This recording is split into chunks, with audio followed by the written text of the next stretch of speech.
Nuestro invitado de este miércoles es el genetista sueco Svante Paavo, último premio Nobel de Medicina, bueno, de este año 2022. Una de sus aportaciones más importantes fue la de cartografiar el ADN de especies extinguidas. Este tema, pues un poco inusual quizás, ¿no? O tan desconocido. Bueno, yo leí este martes pasado en el Diario Vasco el artículo de Álvaro, por eso lo hemos traído aquí, ¿no? Que se titulaba La cara oculta del hombre y que nos hablas también de él y de otras cosas súper interesantes. Bueno, así que cuando quieras empezamos y nos comentas un poco cómo ves, que además estuvo también en tu artículo, en tu columna, en otra ocasión. Sí, yo hablé de él ya en 2016, que fue cuando lo trajeron a Atapuerca para secuenciar diferentes genomas del antecesor y de otros homínidos encontrados en la cima de los huesos, pero para mí me parecía fascinante ya entonces, sí. Me lo contaban los sabios de Atapuerca, digamos, porque estaba inventando una ciencia nueva, que es un cruce de genética y paleontología, que no existía. Ajá, sí. Él es un experto en genética evolutiva, pero claro, ya aplicarla a fósiles prácticamente de 1 millón de años o de medio millón de años es realmente desconcertante. Y además tuvo éxito, porque ha llegado a descubrir, pues de ahí el premio Nobel, que en nuestro genoma, en el genoma del Sapiens, del que defendemos, hay entre un 1 y un 4% de herencia neandertal. Aquí lo importante es precisar que Neandertal y Cromañón, o Neandertal y Sapiens, son especies diferentes, no razas, claro, especies. Hoy en día en toda la Tierra solo hay una especie, la nuestra. Pero en edades anteriores hubo hasta 6 y 7 especies de homínidos, con un tronco común evidentemente, pero tan bifurcadas que eran especies, no razas. Claro, porque es que cuando decimos especies creemos que son razas, porque no. Especies diferentes es algo verdaderamente serio o importante. Es muy marciano. Sí, es totalmente marciano. Bueno, yo creo que sé de él también, sé muy poco, pero sí sé que como que descubrió una de las especies nuevas que estás comentando, eran los denisovanos. Secuenció el genoma de ellos. O secuenció el genoma. Y cómo se habían cruzado, cómo demostró que se habían cruzado los neandertales con especies diferentes, ¿no? Entonces, claro, esto también tiene que dar lugar, aun sin ser muy entendida en el tema, tiene que dar lugar a qué realmente, ¿no? Hombre, es que hay que ponerlo en contexto, porque hoy en día nos cruzamos sin querer. O sea, es un mundo tan superpoblado, tal densidad de población, que nos cruzamos no salir a la calle, en el sentido físico, en el metafísico y en el sexual. Bueno, pero es que estamos hablando de una Europa, en las edades del Neandertal y de los denisovianos y los anteriores, en los que en toda Europa habría unos pocos miles de individuos, unos pocos miles. O sea, que el cruce, o sea, el verse era ya un milagro. Y si además de verse y combatirse se cruzaban, también absolutamente insólito, ¿no? Sí es verdad que la herencia genética que hemos heredado de Neandertal es muy pequeñita, porque podía ser el 50%, pero no llega al 4%. O sea, los porcentajes medios son del 1,2, 3, el máximo el 4%. Pero es mucho, porque es un alcaloide determinante, o sea que tenemos mucho de Neandertal. Y allí están el cerebro reptiliano para demostrarlo, y el límbico y tal, ¿no? Porque efectivamente como que reaccionamos muchísimas veces solamente en base a emociones, a pulsiones generalmente agresivas, ¿no? Sí, pero eso igual viene de más atrás, que el Neandertal es un moderno, comparado con el antecesor. Bueno, el antecesor tiene 1 millón y pico de años.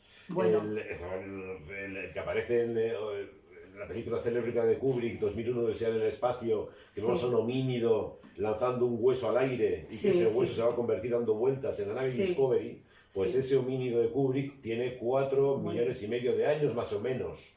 Y todo eso lo tenemos. Eso también está en nuestro genoma, y realmente es lo determinante, porque al fin y al cabo el Neandertal también es un sapiens, cuidado, que aquí está el debate. O sea, porque el Neandertal también es un sapiens. Se empieza a aceptar lo que se aceptaba antes, porque hubo como 2 líneas de interpretación.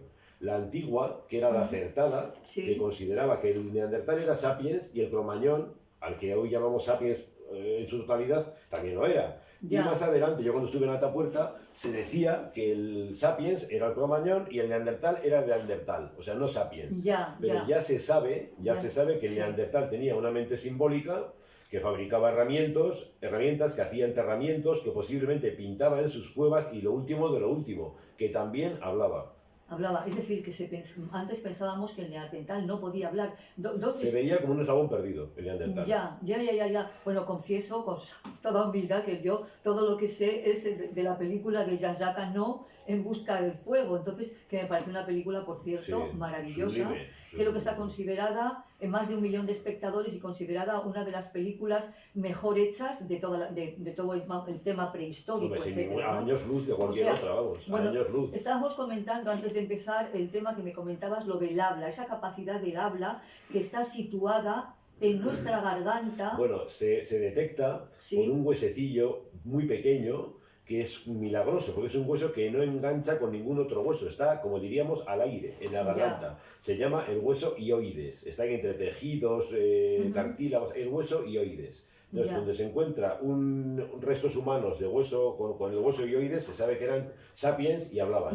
Pero es que el año pasado apareció en Israel un neandertal con su huesito hioides, lo cual, a partir de eso, de un huesito microscópico muy pequeño, ya se establece toda una cosmovisión, porque nos dice que con ese huesecito el neandertal podía hablar, aunque fueran gruñidos, un lenguaje elemental, y que ya era sapiens. O sea, fíjate, a partir de un vestigio mínimo se cambia toda la visión de una especie, toda entera. Es increíble. Y claro, supongo que es una pregunta absolutamente de profana total.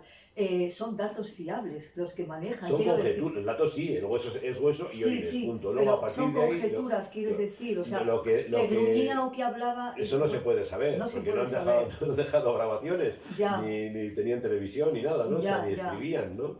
Además, eran todos nómadas, ninguno estaba quieto. Y sin embargo es curioso como en Atapuerca, a pesar de ser poblaciones nómadas que vivían de la caza y la recolección o que encontraban, perduraron en Atapuerca durante millones de años. Millones. Fíjate que nuestra civilización son 2000 años y nos parece un universo que será millones de años estando en la cima de los huesos, ¿no? Es increíble. De todas maneras, cuando hablamos de sapiens hablamos de 50, 60 mil años. Sí, un poco más, sí. Un poco más, ¿no? En fin, creo que lo he mirado varias veces. Según pero hay fronteras difusas, igual hasta 100.000 años, según si vas, a medida que vas hacia el origen, pues ya son sapiens, vienen de África o del Oriente Medio y tal, 100.000, 80, 60. Sí. Pero el neandertal son 300.000. 300.000 en 200.000, 300.000, es más viejo el neandertal. Bueno, a ver, sin embargo también me gustaría, porque nuestro protagonista es Svante Paavo, que es un nombre absolutamente alucinante, ¿no? Sí. Y bueno, sí me gustaría hablar un poco de su biografía, que es peculiar. Es una novela, David. Es una novela. Tiene mucha importancia en su vida la genética. Claro. Como tú bien sabes. Sí, la genética, porque su padre también fue premio Nobel, que se llamaba Sune Bergström. Algo parecido a eso. Parecido a eso. Hace 40 años. Hace 40 años fue premio Nobel también. También de bioquímica o biología. Creo. Sí, bueno, es increíble. Pero lo más curioso de este hombre es que efectivamente era hijo ilegítimo. Svante Paavo, ilegítimo en el sentido que, su padre tuvo un affair con un ayudante de laboratorio, tuvo un hijo con ella y tenía 2 familias. Es personas que... Interesante, muy práctico, Qué novelesco, muy novelesco, totalmente, ¿no? Entonces, vivían y él iba los fines de semana a casa de su amante, convertida en madre de su hijo, y pasaba con ellos el fin de semana. Yo creo que, a ver, tú no eres muy de especular en estas cosas. Es que eso es también el cruce genético, ¿no? No sabemos quién era el sapiens y quién era el neandertal, si ella o él, no sabemos. Pero lo curioso es el ocultamiento, porque claro, no se sabía que Svante era hijo de este premio Nobel hasta fechas muy recientes. Y es curioso cómo heredó la genética Nobel, increíble, la genética Nobel, el Homo Nobel, que heredó Svante de su padre. Sí, es curioso, sí. Sí, bueno, sin embargo, creo que no es el único hijo de premio Nobel. No, hay premio Nobel, hay unos cuantos también, pero claro, en este coincide esta circunstancia, ¿no? Un poco peliculera, ¿no? Porque verdaderamente creo que fíjate cómo se descubrió la maestra que iba a un colegio público, porque vivían en un barrio humilde, siendo esta segunda familia, haciendo un día una redacción diciendo, ¿qué es tu padre? Y él dijo, catedrático. Y ella se mosqueó y le dijo, ¿tu padre no es catedrático? Sí, es catedrático. Entonces, a raíz de eso, ella indagó. La maestra. La maestra indagó y creo que le dijo a su padre verdadero, como no diga usted que su padre, lo voy a decir. Es un neandertal, lo voy a decir yo que soy sapiens. Bueno, es increíble la historia, verdaderamente. Es fantástico. Bueno, Suecia es el país de la libertad sexual, ¿no? Bueno, sí, bueno, ahora menos, ahora es el país del terror, ¿no? De la novela negra, ¿no? Sí, porque no. Nuestra generación era infierno paraíso, ¿no? La droga, el sexo, eso ya, era Suecia. Bueno, es verdad. Ahora la nueva imagen de Suecia es todo lo contrario, ¿no? Ahora es el mundo de los asesinos sanguinarios ocultos, de esas novelas. Las noches gélidas del norte y tal, ¿no? Sí, pero todos son arquetipos como los que manejamos con el Neandertal y el Sapiens. Viene a cuento, ¿no? Ya. Porque de pronto hacemos una imagen de Suecia y pasan 50 años o 30 años y la cambiamos por otra con total impunidad, con total desvergüenza. O sea, de la Suecia liberada pasamos a la Suecia criminal. Y con el Neandertal criminal pasamos al Neandertal Sapiens. Bueno, ahora son fachas, creo, en Suecia, ¿no? Fachas, votan a la derecha. Votan a la derecha, lo digo con toda la coña del mundo. Pero ¿tú crees que hacemos también estereotipos con los neandertales? Con todo. Bueno, claro, con todo. Había un Neandertal, la película que has mencionado, En busca del fuego, eso también es visionaria, porque anticipa el Neandertal Sapiens. O sea, los protagonistas son neandertales. Pero la chica que era Neandertal, claro. Neandertal. No recuerdo bien la trama, creo que no era de su especie. No era de su especie. Y estaba allí como, no había... Pero la chica era como más avanzada, claro, se maquillaba, bailaba. Sí, no, pero los que van en busca del fuego se comunican entre ellos con esos lenguajes guturales. Y eso para la ciencia que yo conocí, cuando la posciencia, digamos, que negaba el Neandertal, la condición sapiens, era una revolución. Y han vuelto a acertar, claro. Han vuelto a acertar, sí. No sé, me parece, claro, como decía hace un momento y también en el avance, ¿no? Es un mundo tan desconocido para los profanos, en este caso yo, ¿no? Que todo nos parece maravilloso. O sea, hay el tema, otro tema interesante, es las consecuencias del cruce. O sea, ¿por qué se extingue el Neandertal? ¿Por qué se extingue el Neandertal? Porque claro, era una especie poderosa, era más robusto que el Sapiens, era más grande, el cerebro era mayor, aunque posiblemente peor utilizado, evidentemente, tenía una cresta craneal, etc. Entonces, ¿por qué se extingue? Y la duda es si porque el Sapiens, el Cromañón, está mejor adaptado y puede exterminar al Neandertal, o porque en ese cruce genético le transfiere alguna alcaloide, alguna molécula que lleva al exterminio del Neandertal. Y esto nunca lo sabremos. Si sabemos que los últimos perecieron en Gibraltar, fueron bajando hasta Gibraltar, mirando África y sin poder cruzar. Sin saber cómo cruzar África. O sea, no había ferries, no había materas, no había nada. Bueno, pues, así como ahora el movimiento es al revés, era de África a Europa, entonces la supervivencia era llegar a África, al calor. Pero bueno, ¿quiénes eran en realidad los que hacían rituales fúnebres, o sea, que enterraban a sus muertos? Ya los hacían los neandertales. ¿También los neandertales? Yo creo que eran los cromañones. No, los cromañones, por supuesto. Altamira es cromañona, es Sapiens, y Lascaux, o esas Cain aquí en el País Vasco, tal. Pero se suponía que los neandertales nada de eso. Y ya se han encontrado en la zona de Cantabria y no sé qué otra cueva, pinturas neandertales. O sea, muy esquemáticas. Rituales fúnebres. Y rituales, por supuesto, porque enterraban a los muertos con collarcitos de semillas. O sea, ya sabían, los tintaban de almagre, de óxido de hierro, o sea, que era el equivalente a la sangre, para seguir viviendo en un más allá, que a saber cómo lo imaginaban, al igual que los cromañones. Claro, serían caníbales seguramente, ¿no? Sí, los dos. Los dos. Y también los humanos actuales, o sea, hasta fecha el canibalismo, sea en forma física o metafísica, pensando que era una broma, no, es verdad, es cierto. Pero se especula, todo es conjetura, hasta qué punto era canibalismo dietético, o sea, porque no había más que comer, cosa muy comprensible. Recordemos la tragedia de los Andes, de Viven, no hay más remedio que comerse al cuñado, ¿no? O si era ritual, que comían para heredar su espíritu, no sé qué, no lo sabemos. También todos son pues comparativas con lo que se pudo encontrar en Australia, con los aborígenes hace un siglo, etcétera, y no se sabe. Es muy curioso todo. Bueno, me ha venido ahora mismo un recuerdo. Creo que su madre, o sea, ¿por qué? Aparte de que por genética que le vino a Svante, ¿no? También le llevó su madre a un viaje a Egipto, cuando era un adolescente, y entonces allí se quedó fascinado viendo las momias y entonces dijo, ostras, y sintió esa pulsión, esa curiosidad, ¿no? Por investigar en la vida de nuestros antecesores, ¿no? ¿Quiénes eran, no? ¿Quiénes eran y todo eso? ¿Qué genética ¿no? había ahí? Fantástico, Claro. pues fíjate, ¿no? Es sí, muy interesante, sí. Muy interesante, sin duda. Bueno, yo no sé, creo que se sabe muy poco, porque soy un poco escéptica acerca de que todos los datos que se manejan, vamos a decir que todos los antropólogos y todo esto, pues puedan ser realmente fidedignos, ¿no? Hasta donde se puede alcanzar. Ya. Hasta donde se puede alcanzar. Ya. Bueno, no hay más. en principio Mucho es, o sea, también creo que ha habido algún fraude en este tipo de excavaciones, Hombre, hay etcétera. equivocaciones, pues eso también se habla. Y fraudes también. Sí, pues hablando de Egipto, el célebre busto de Nefertiti sí. se considera, en su tiempo se consideraba incuestionable y hoy digamos que la opinión tiende a pensar que es una falsificación. O sea, ¿qué te voy a contar? Claro, eso no lo puedo decir, lo tienen ahí en Berlín y es la joya del Museo de Antigüedades de Berlín. O sea, se llega a aceptar que es una falsificación y apaga y vámonos. O sea, cierran el museo, porque la gente va a ver exclusivamente eso prácticamente. Eso será, pero quedémonos con lo positivo y también con la parte negativa, que es que qué queda de esos neandertales y esos homínidos previos en nuestro mundo actual, ¿no? Y nuestro cerebro, desgraciadamente, pues, mucho. Entonces lo resolvían con matanzas y hoy seguimos con la matanza y pues, el tema de la guerra de Ucrania, pues estás viendo cómo Europa, que tenía que ser el factor mediador para buscar la paz, está rendida a la OTAN. Totalmente. Y clamando por la guerra y el exterminio, ¿no? Y bueno, pues vale, pues muy bien. Claro, es que como... Para esto nos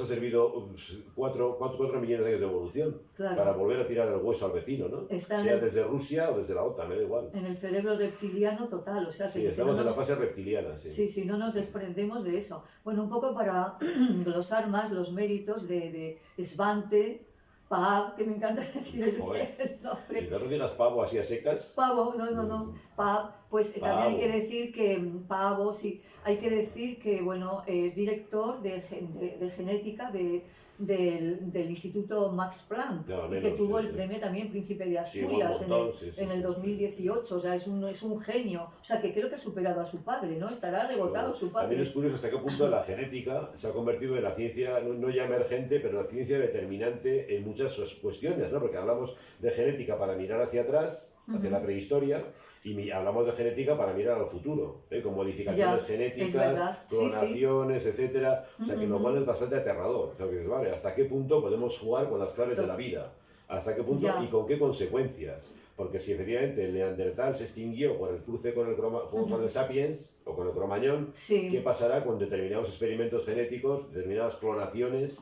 No lo sabemos. Bueno, estamos jugando con claves muy peligrosas. Estamos jugando con fuego, no en busca del fuego, sino con fuego. Fíjate que estos días, no lo sé muy bien porque es una noticia que he visto así, lo último que han hecho en genética es, vamos a decir que en unas ratas, en unos ratones, modificar su cerebro, o sea, modificar sus conductas. Entonces decía el presentador, bueno, esto también establece unos límites a la deontología tal y cual, ¿no? Porque claro, efectivamente, ¿qué van a querer hacer, como dices tú, en el futuro con nosotros? Sí, a mí hay una cosa que es una de mis pesadillas más divertidas.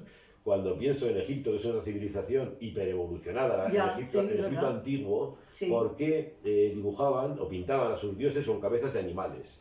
Eso yo no le encuentro la vuelta. Es una pregunta que nadie... O sea, lo sabemos, todo el mundo lo sabe, pues uno es cabeza de chacal, cabeza de halcón, cabeza de león, en teoría. Pero ¿por qué una civilización tan sofisticada, aparte de hacer la pirámide, sé qué quieres decir, por qué hacían hombres con cabezas animales? Igual era un experimento genético, también es marciano pensarlo.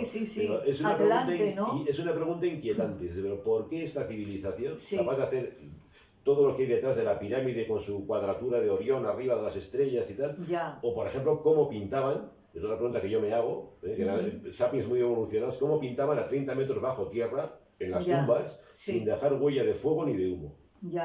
Otra pregunta no respondida. Hay muchas teorías al respecto, pero efectivamente no sabes. Igual tenemos un factor genético de por allá, que se acabó con los egipcios y nos queda un 1% a nosotros. Bueno, esa teoría es una teoría para hablar de novelesca también, divertida. Totalmente novelesca. Atlante total, ¿no? De la Atlántida, porque claro, efectivamente, en teoría eran atlantes que ya nos llaman los marcianos, la nave está ahí fuera, tenemos que embarcar. Terminamos. Bueno, pero esa teoría de la Atlántida me parece maravillosa, Álvaro, que pudieran ser atlantes No, o la fijación con Sirio, la estrella Sirio, ¿no? También, la estrella también. Sirio, que da nombre al país de los sirios, etc. Como tú me decías el otro día, esa teoría tuya de la pirámide, cómo desde abajo, desde ensancharse, cómo se va estrechando, ¿no? Sí, es lo más obvio, que apenas nadie repara, ¿no? Aparte de las medidas y proporciones y relaciones y Sí. Joder, pero fíjate lo que te dice la pirámide, ¿no? Que la vida, el camino del ser humano es una base muy ancha y realmente si buscas la perfección o el escape hacia arriba, se va apuntando y arriba llegan muy pocos, ¿no? Sabemos que la pirámide, las pirámides, las tres de Giza y tal, ¿no? Estaban cubiertas con mármol blanco. Imagínate el efecto con el sol de Egipto, cómo destellaría eso, y no la cúspide era oro puro. Ah, sí, eso de oro puro, o sea, se vería a kilómetros. Claro. Imagínate un atardecer, un amanecer. Claro. O sea, realmente sabía lo que hacían los maravilloso. egipcios. Sí, pero me pareció una teoría, efectivamente, el hombre al final se vuelve angosto el camino para llegar a la perfección. Si vas evolucionando, sí, si vas para arriba también. Sí. Bueno, qué bonito, eso lo hablamos otro día. Vale, otro día, ahí está la nave, ahí están los Anunnakis. Bueno, nada, espero que os haya parecido tan interesante como a mí me ha gustado mucho, Álvaro, y nada más, os esperamos aquí el próximo miércoles, ¿de acuerdo? Venga, chao.